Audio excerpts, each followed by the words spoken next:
Hello everyone, welcome to Learner B. I am Shivani Chauhan. इस video में हम देखेंगे question answers chapter 3 two stories about flying के। तो देखिए, पहले हम पेड कोर्सेज़ के बारे में देख लेते हैं। पर्सनल गाइडेंस का हमारा प्रोग्राम है और क्लास 10th के लिए हम लोगों का पूरे के पूरे कॉम्प्रिहेंसिव वीडियोस आपको मिलेंगे और उसमें मैं आपको नोट्स प्रोवाइड करूंगी और वीडियो सोल्यूशन प्रोवाइड करूंगी।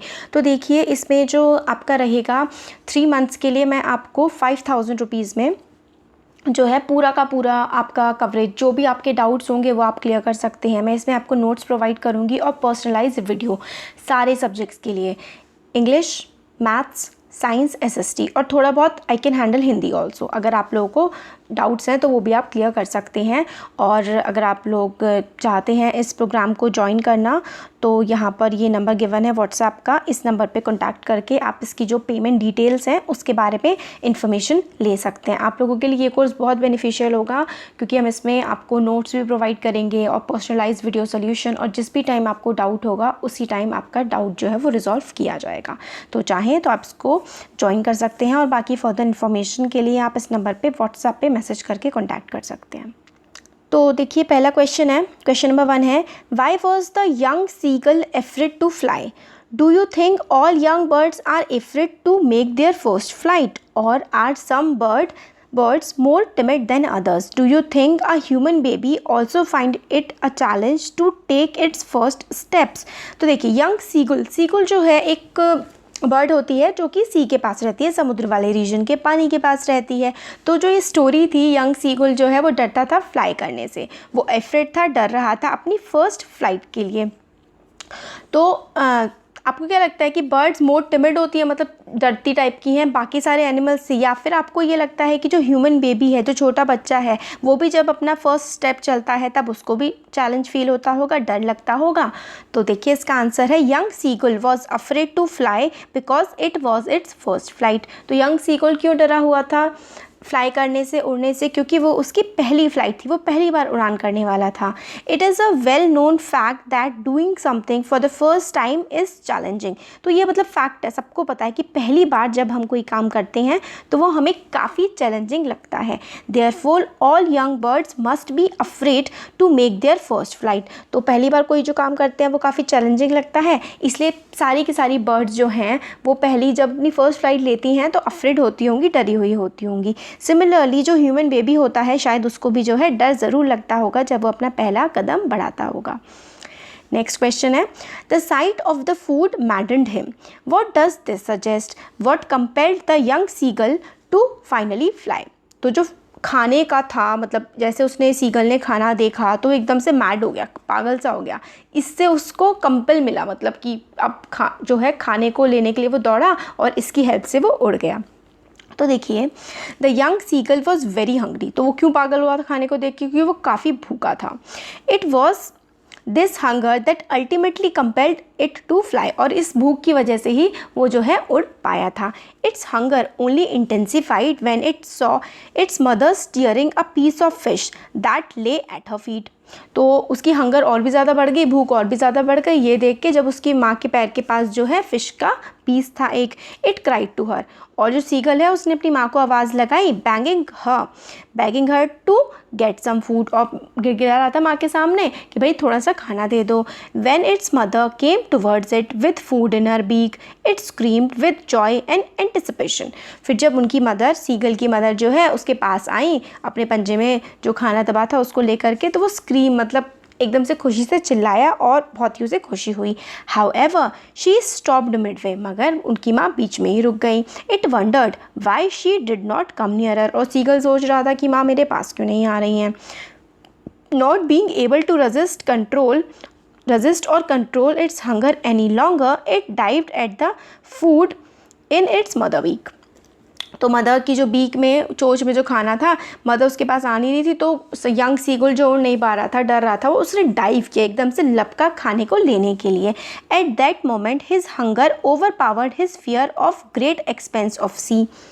तो इस समय जो है उसकी हंगर थी, उसकी जो भूख थी, वो उसने जो उसका डर था उसको ओवर पावर कर लिया, मतलब उसको डर से ज़्यादा भूख लग रहा था कि भाई भूख लग रही थी कि इतना गहरा सी है मैं डूब जाऊंगा, ये सारा डर जो है उसका ख़त्म हो गया था क्योंकि उसको बहुत ही ज़्यादा भूख लग रही थी और वो खाना लेने के लिए आगे लपका। Finally this plunge was followed by the natural reaction of its body to fly, और फिर वो जैसे लपका तो उसकी बॉडी ने जो है उसको फ्लाई वो करने लगा, डर निकल गया एक तरह से उसके मन से।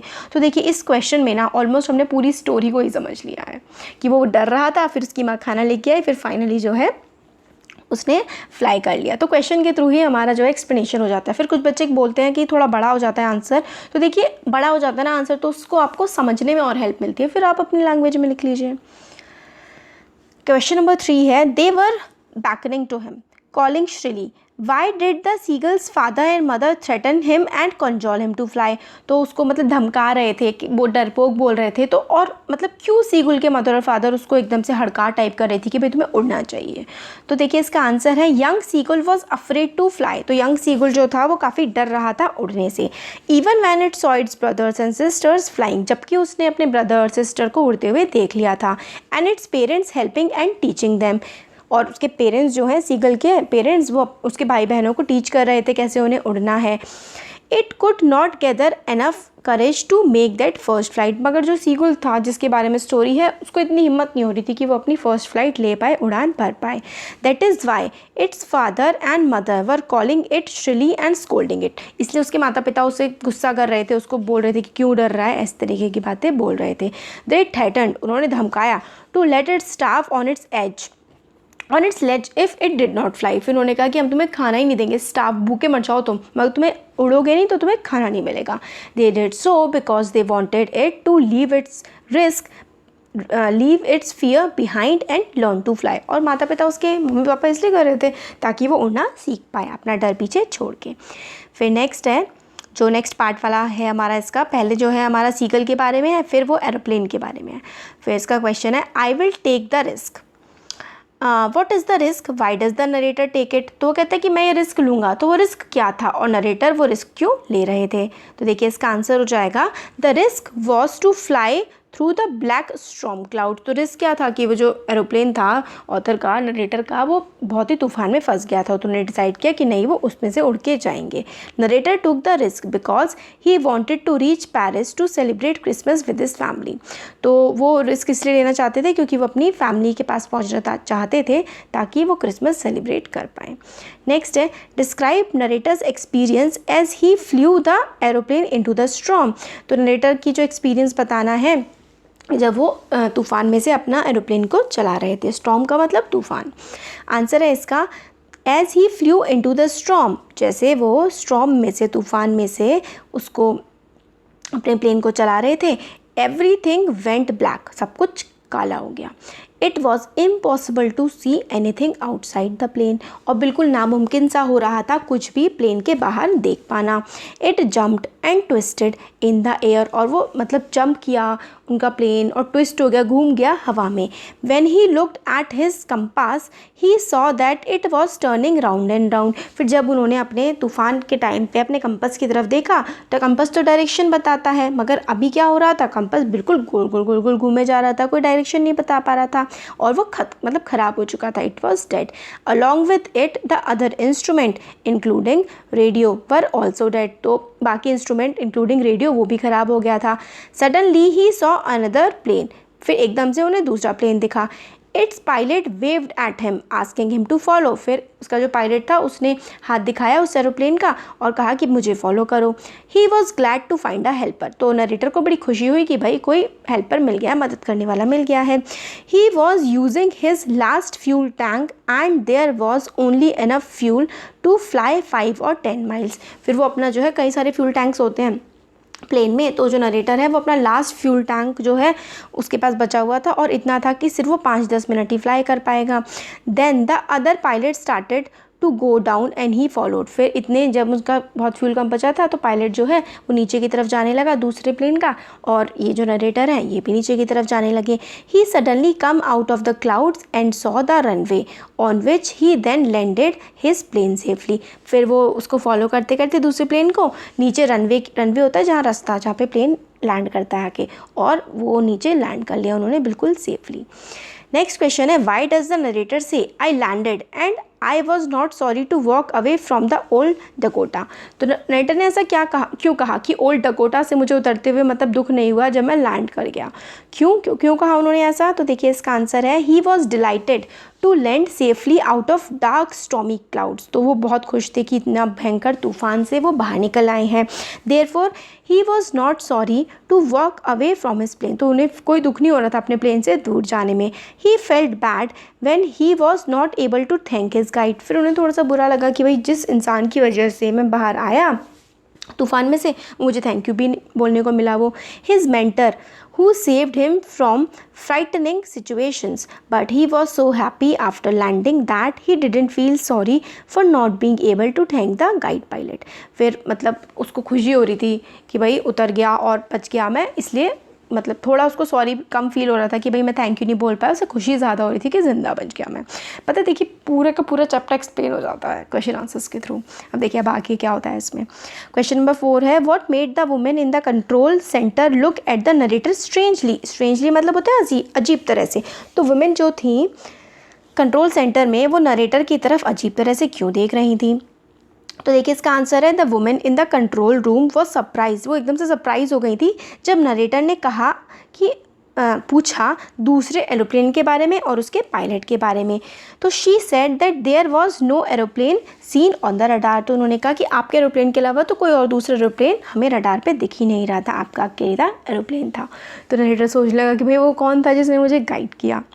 फिर नेक्स्ट क्वेश्चन है who do you think help the narrator to reach safely. तो आपको क्या लगता है कि नरेटर की मदद किसने की होगी सेफली वहाँ पे पहुँचने में? Discuss this among your self and give reason for your answer. अपने फ्रेंड से और खुद सोचिए कि क्या रहा होगा और हमें रीज़न बताना है। तो देखिए इसका आंसर है probably it was narrator's own self that help him through the storm. तो नरेटर खुद ही थे जिन्होंने खुद को स्टॉर्म से बचाया था। There was no other plane in the storm as the women at the control centre could see only his plane on the radar. तो कंट्रोल सेंटर में जो वुमेन थी वो सिर्फ एक ही प्लेन को देख पा रही थी जो कि नरेटर का था। तो नरेटर ने खुद ही अपनी हेल्प की होगी। As no other plane was flying that night in his fear he might have been hallucinating. तो देखिए हेल्यूसिनेशन का मतलब होता है आपको कोई सामने आपके नहीं है फिर भी आपको ऐसा लगेगा कि कोई है और वो आपसे बात कर रहा है, उसकी प्रेजेंस है। तो वो इतना ज़्यादा डर गया था ऑथर कि उसको हेलुसिनेशन हो गया कि कोई मेरी मदद कर रहा है। ही वॉज गुड पायलट, वो काफ़ी अच्छा पायलट था। And it might have been his own self that came to his help. तो वो खुद ही अपनी मदद कर रहे थे, बस उन्हें ऐसा लग रहा था कि कोई और उनकी मदद कर रहा है। तो ये हमारे क्वेश्चन आंसर्स हो गए और क्वेश्चन आंसर्स के थ्रू पता है आपको पूरा चैप्टर एक्सप्लेन हो गया है। बाकी अगर आप देखना चाहते हैं एक्सप्लेनेशन तो चैनल पे अवेलेबल है हिंदी और इंग्लिश दोनों लैंग्वेजेस में। तो आपको कैसा लगा वीडियो कमेंट सेक्शन में कमेंट करके बता सकते हैं। अच्छा लगा तो वीडियो को लाइक करिए, चैनल को सब्सक्राइब करिए, अपने फ्रेंड्स के साथ भी शेयर करिएगा। और काफ़ी सारी देखिए SST जो है मैंने ऑलरेडी पूरी कंप्लीट कर रखी है आपकी, वो देख सकते हैं। इंग्लिश के भी जो है सारे चैप्टर्स इंग्लिश में समरी हो चुकी है, हिंदी में भी काफ़ी सारी चैप्टर्स की समरी हो चुकी है और क्वेश्चन आंसर्स भी अभी हमारे चल रहे हैं। तो थैंक यू सो मच।